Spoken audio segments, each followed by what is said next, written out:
Okay, so when we use the zero address instruction, just when we use add, actually it uses the stack, that is the top of the stack, the top and the top of stack minus 1. These two elements will be popped out of the stack and they will be added and they will be kept in the top of the stack. For example, if stack contains these elements 2, 3 and 5, it will pop out 5 and 3 from the stack and the new top of the stack will be 8. Okay, so this is what the zero address instruction will do.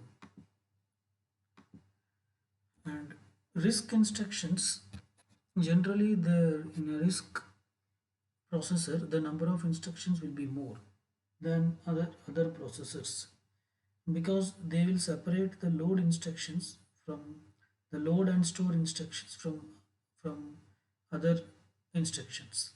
In some instructions the load and store may be merged with the actual instructions, so those will be separated out when we use a RISC based system. So let us see how this particular instruction is executed in various uh, instruction formats. With a three address format, let us see how it is executed. So in a three address format, this instruction a plus b star c plus d will be executed something like this. First it will perform add r1 comma a comma b, which will add the content of memory location of a with the memory location of b, and the result will be stored in r1. And then it will add the content, add r2 comma c comma d, which will add the content of memory location c with the memory location d, and that result will be stored in the register r2. So now a plus b is available in r2 and a plus b is available in r1 and c plus d is available in r2. These two things should be multiplied. So multiply x comma r1 comma r2, which will multiply r1 with r2, and that result will be stored in the memory location x. So this is how this instruction can be executed using three address format. The same instruction can be executed using two address format, something like this. Move r1 comma a. This will move the content of memory location a to the register r1. Add r1 comma b. This will add the content of r1 with the memory location b, and the result will be stored in r1.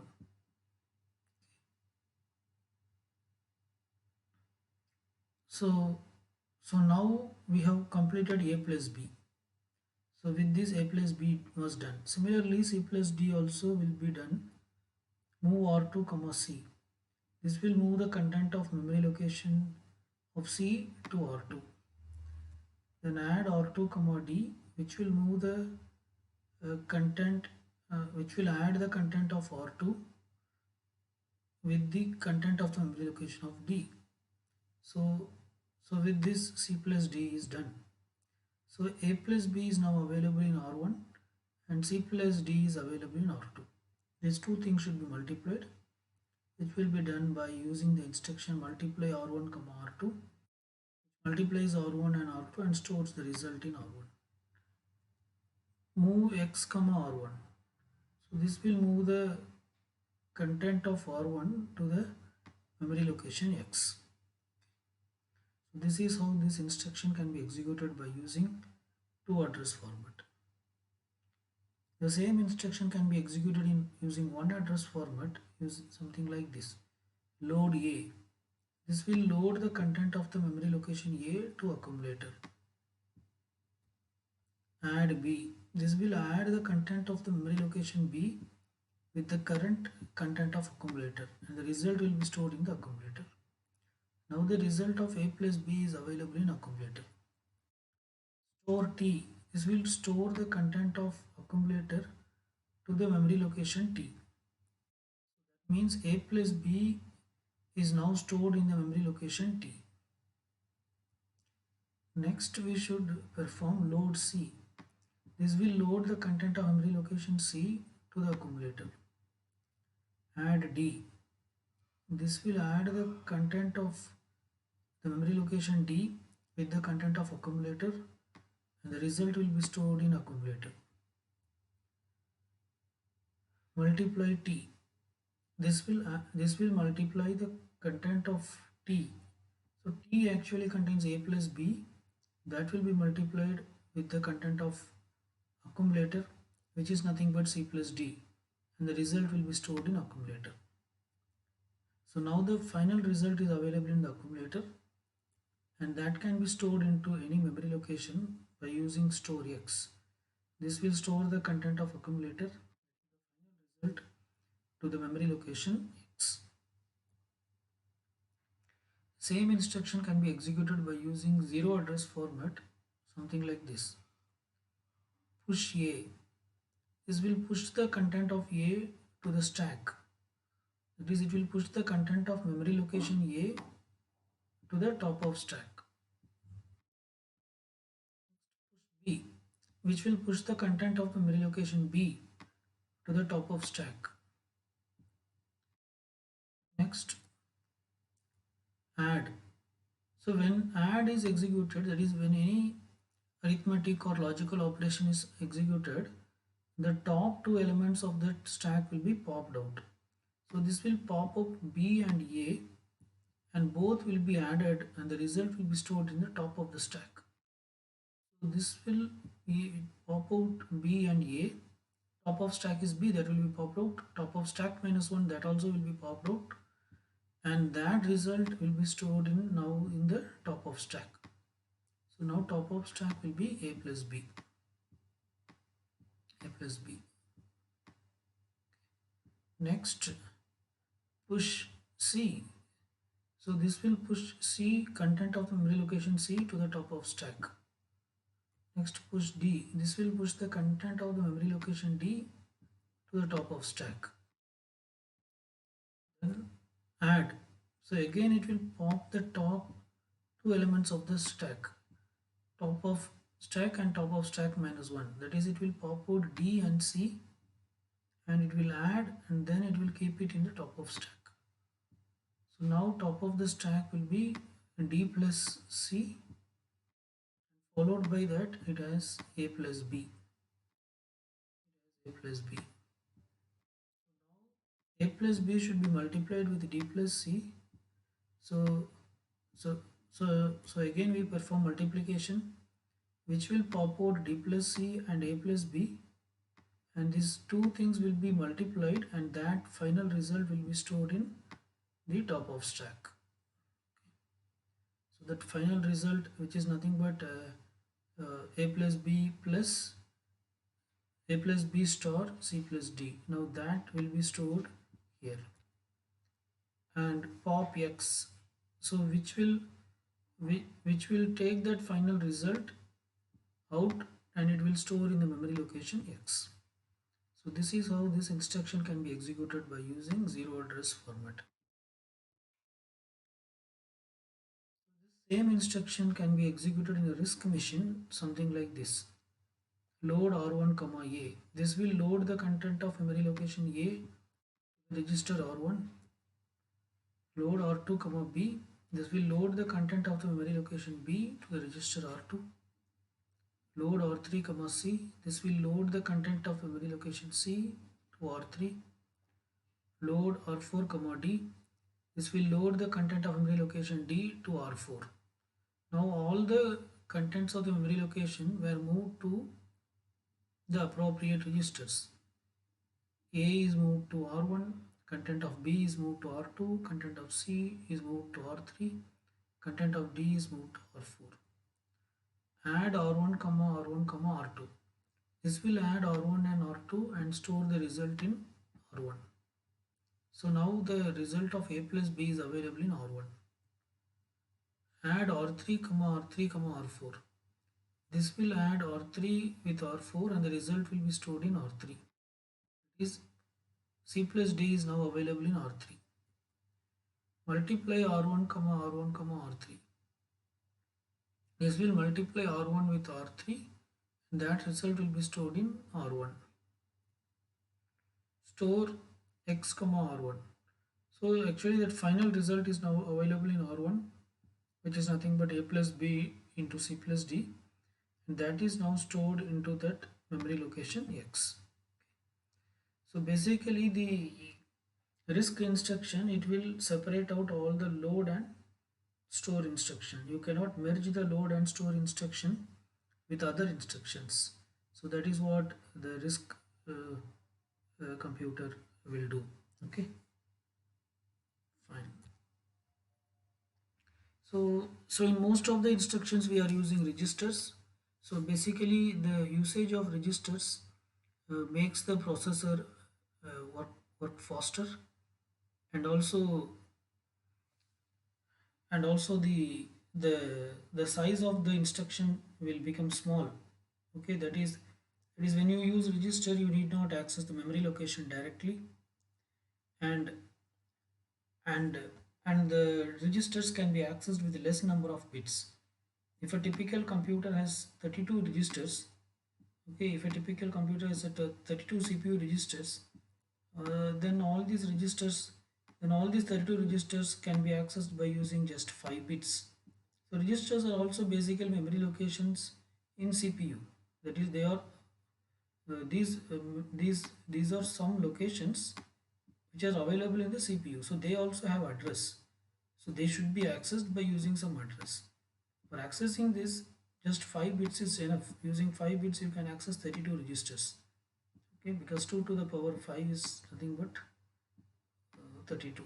Okay, so which will increase the speed up, which will speed up, and also the uh, the movement of data between processor and main memory will be reduced, so that the speed will increase.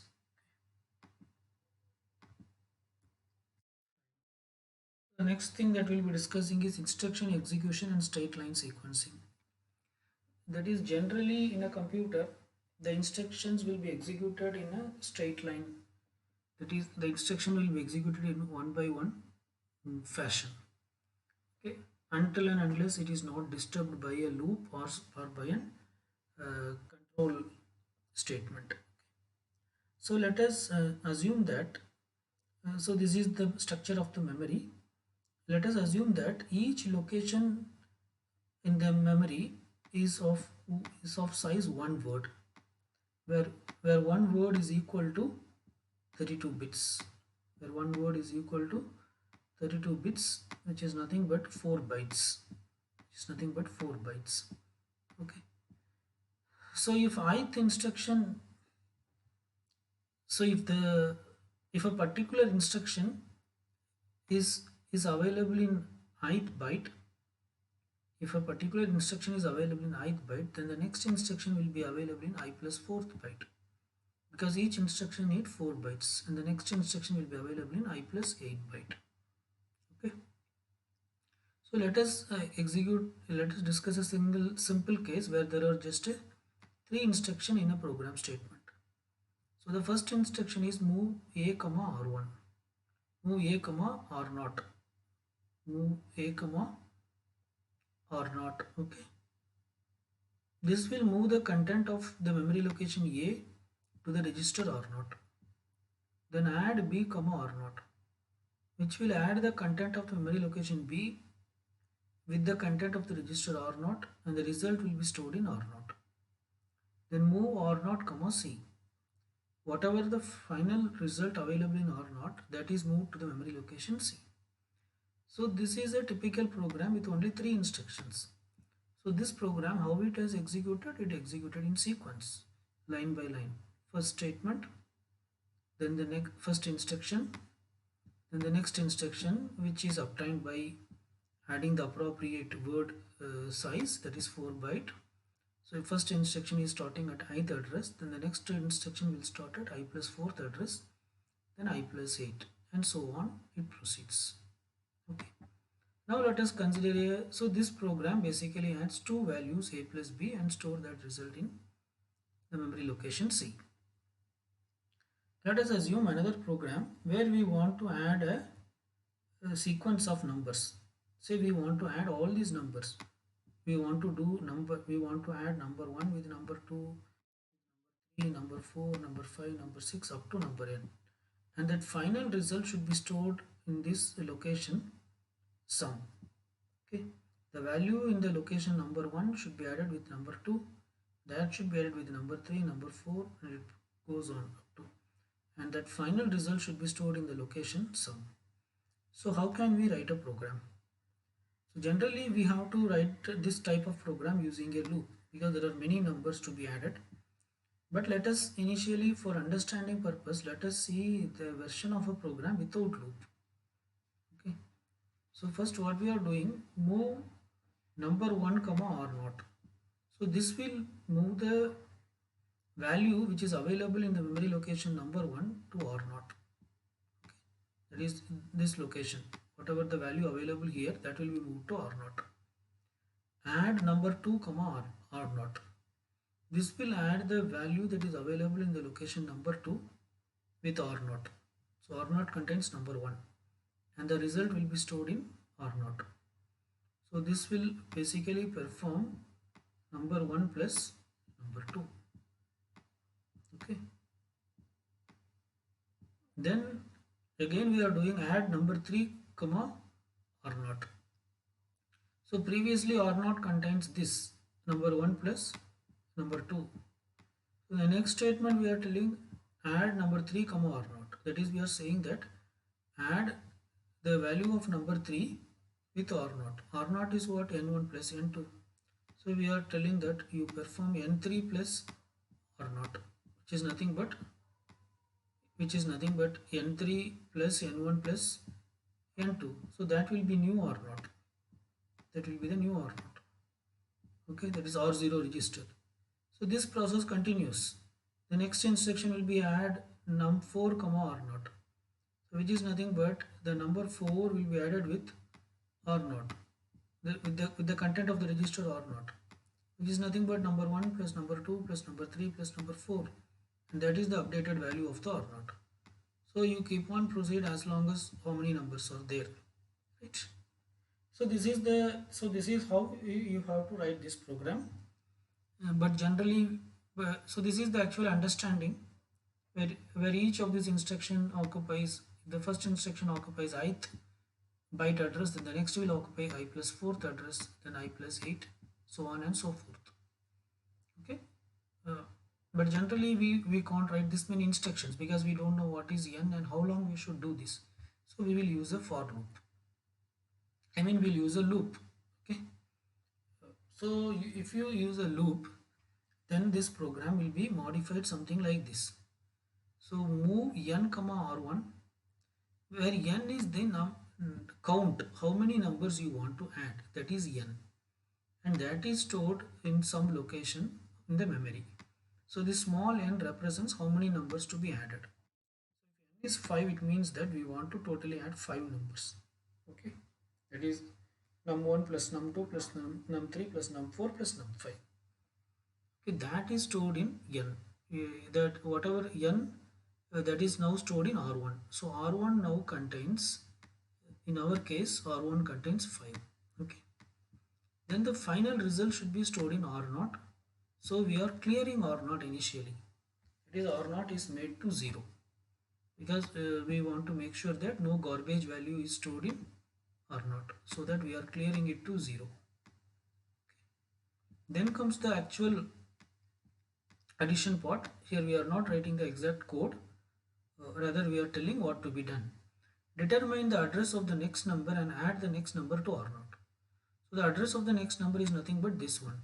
Identify that and add that with R0. So what will become? R0 will become, the next address is nothing but the value of num1. So R0 will become num1. Whatever content in num1, that will be R0. Then what we are doing? Decrement R1. So previously R1 is 5, now it will become 4. Then we are checking branch greater than 0 loop. What is greater than 0? So it means previously we performed some operation is the result of that operation is greater than 0 or not. That is what this branch checks. Yes, it is greater than 0. Previously we performed this decrement operation which decremented 5 to 4. The final result is greater than 0. If it is greater than 0, go to loop. That is what it says. So what is loop? This instruction. So again the control will come here and again this plot will execute. That is, determine the next address and add that to R0. Next address is what? N2. That will be added with R0. So it will become R0 is equal to N1 plus N2. So previously, that is previous R0 plus N2. Previous R0 is nothing but N1. So the current R0 will become N1 plus N2. Current R0 will become N1 plus N2. Again, it will now again decrement R0. So this will become 3. This will become 3. Okay. So this will become 3. So again it checks whether branch greater than 0. Yes, branch is greater than 0. So once again it will go back here. So like this the process continues. At one point this will become 0. So at that point it will check whether branch greater than 0 or not. No, it's not greater than 0. So it will come here. By that time R0 will have N1 plus N2 plus N3 plus N4 plus N5. And that result will be stored in sum. Okay. Right. So here the flow is getting disturbed. Okay, so normally we know that the address of the next instruction that is to be executed will be available in the program counter. Okay, and the instruction execution generally contains two phases. One is called as instruction fetch. During this phase, during instruction fetch, the whatever the address that is available in the program counter, that instruction, the instruction that is referred by the program counter, okay, the instruction specified by the address given in the program counter, that will be moved to IR, instruction register. That will be moved to the instruction register during the instruction fetch phase. Okay, so the particular instruction that is referred by the program counter will be moved here. And during instruction execution, the second phase is instruction execution. During instruction execution, that particular instruction will be executed.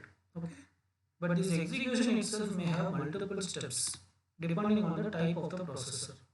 Like it may first perform instruction decode. During that time it will try to understand what that instruction want to do, the add or multiply or divide or what. Then operand fetch. During that it may fetch the operand, then instruction execute, then execute and store the result. Okay, so during this execution period, this PC will again increment to the next address generally. Okay, so that again when the processor comes and check the PC after executing this current instruction, program counter will be pointing to the next address. So the instruction in the next address will be fetched. Like that it continues. But when there is this type of branch instruction comes, the program counter will not just follow the sequential flow. It may follow a different flow. So here when the branch is greater than 0, the program counter value will be replaced with the address specified in this loop. Okay, so it won't follow the sequential flow, rather it follows a unsequential flow. Okay, when it is not greater than 0, at that time it follows the sequential flow. Okay, that is when the particular condition fails, then it follows the sequential flow. If it is true, it does not follow the sequential flow. Then conditional codes. Here this greater than 0 is a conditional code. Like that, what are the other conditional codes we have? These conditional codes are also called as conditional register or status register. Like that we have negative. It means is the result is negative or not. If the result of the arithmetic operation is negative, then what to do? If it is negative, then loop.